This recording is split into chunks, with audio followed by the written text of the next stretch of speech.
Des bouquets qui concilient majesté et légèreté. Le château de Chenonceau célèbre Noël avec raffinement. Les fleurs fraîches qui l'habillent au fil des saisons ont sorti leur robe de fête. En cette fin d'année, les fleurs d'hiver, pour certaines cultivées dans le potager du château, sont en blanc et or. Des couleurs choisies par le conservateur de Chenonceau et des bouquets mis en scène par les fleuristes du château.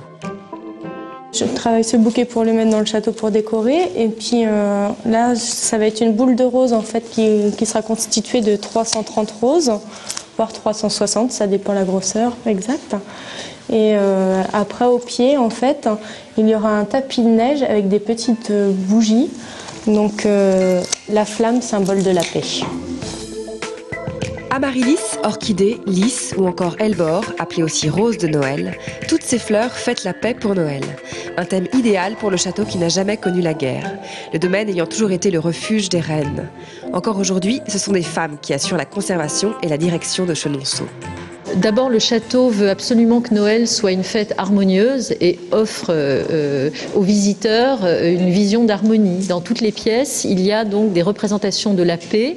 Vous le voyez par exemple dans le sapin qui est derrière moi, avec donc des colombes, des anges, des plumes, des branches d'olivier. Il y a dans la chapelle des colombes vivantes, dans une cage dorée, enfin partout, tous les symboles de la paix. Un Noël au château enchanteur auquel le Quatuor Thélème vient participer le week-end prochain ainsi que le premier week-end de janvier avec ses chants traditionnels de Noël. En attendant, les colombes font le spectacle.